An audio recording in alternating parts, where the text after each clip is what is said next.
Yes, my dear friends, I am taking today the next part of preposition. We had done at, in, on, and see here we have on time, in time. This is a part of confusion for students of English grammar, so we are dealing this area. What is the difference between two? Because both are used for time. So see here, on time is used when we show some punctuality, punctual, and some fixed time. We use on time.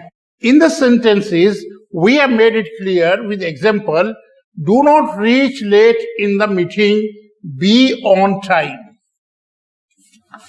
Meeting time should not be early and it is never late. So meetings start always on time. School start always on time. Okay, there is, I think, no confusion. Everything begin and finished on time. See here, on time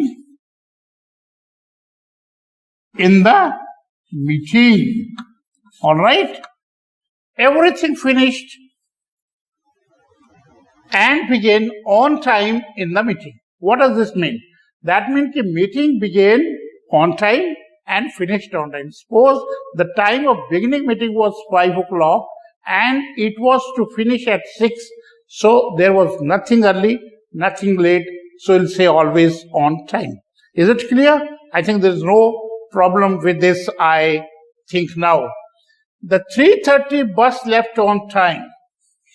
It means you reached at bus stand at 3:32 or 3:31. So bus left on time. Why? The time of bus was 3:30. So we say 3:30 bus left on time. Sir, now you are late.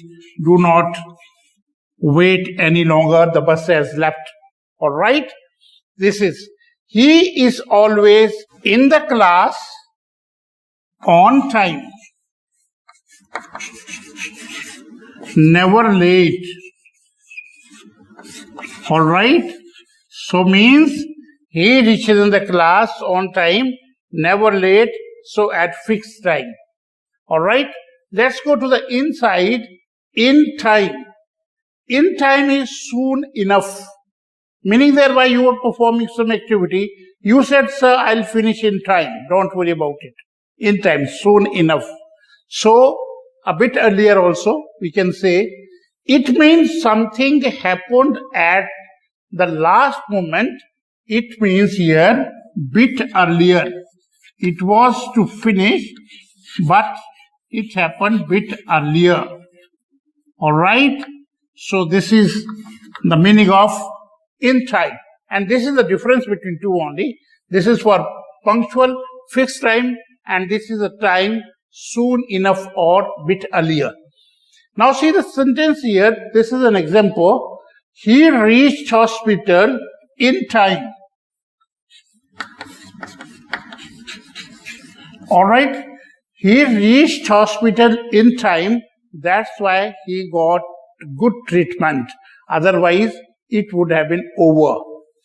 He is lucky the ambulance arrived in time. He was expecting ambulance to come, but waiting for a longer time. So when it reached, he said he is lucky the ambulance arrived in time. So successfully he went to hospital. Will you be in class in time? In time, in third period. Okay? Teacher was a little angry, annoyed with the child, and he said, will you be in class in time, meaning thereby a bit earlier in your class. She and he gets late to class always, so she said, will you be in class in time? That means a bit earlier. I want to be in time. to attend birthday party of my son. I want to be in time to attend birthday party because I am the sole organizer of birthday party of my son. So I want to be there in time. This is the difference, though it's not that big to know and it's so that big confusion, but it makes confusion when we are least bothered or we are not much careful about it. And so I have given a very simple description. This is for punctual, fixed time, and this side it is soon enough or bit earlier. If you remember this in your mind, I think this will be easy to understand. Yes, I am taking you to the different part of subject here. That is in the preposition at the end, in the end.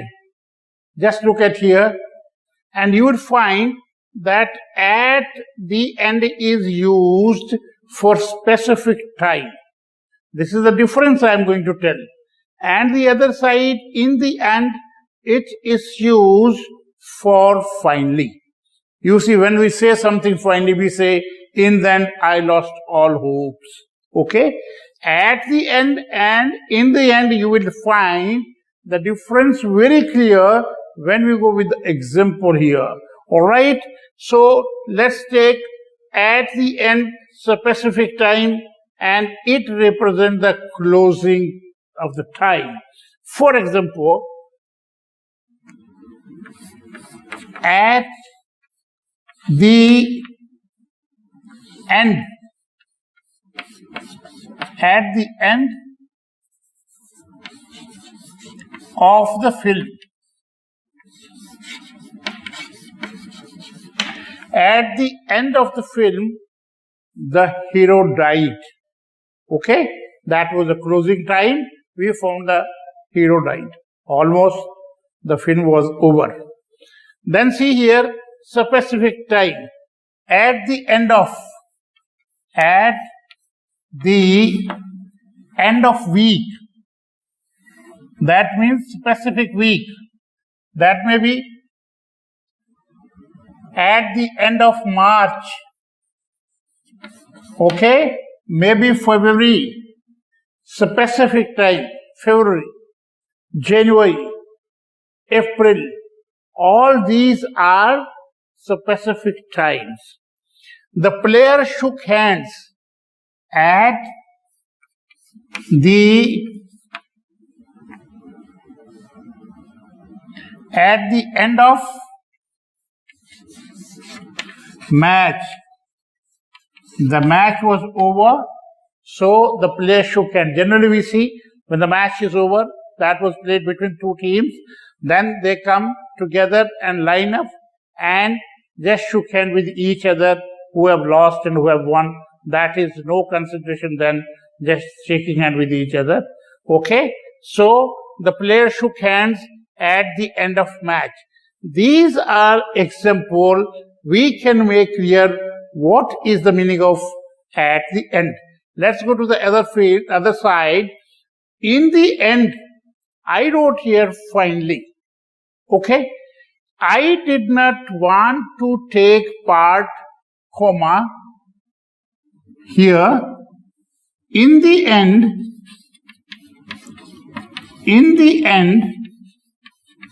comma, I had. It means earlier I had no mood of taking part. In the end, I had. It means that I took the part finally.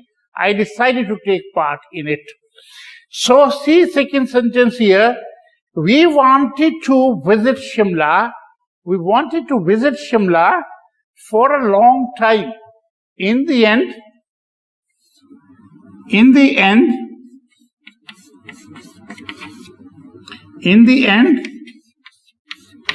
my teacher agreed. My principal agreed. My parents agreed. So, all these are finally. We had lot of problems in math. Finally, we solved it. Meaning thereby, in the end, we got good teacher. We got good teacher. So I think these are the examples you can easily sort out. But see, where is the confusion at the end and in the end? Only remember that this is specific time. I am going to underline like this, and this is used for finally, when you make something final. So this is a basic difference between both, and use them like this, and remember the rules, do example, counter example, and you will find that you are going to get interested in doing all these in the preposition, and see it is here before you, and we'll be doing something next in the next video.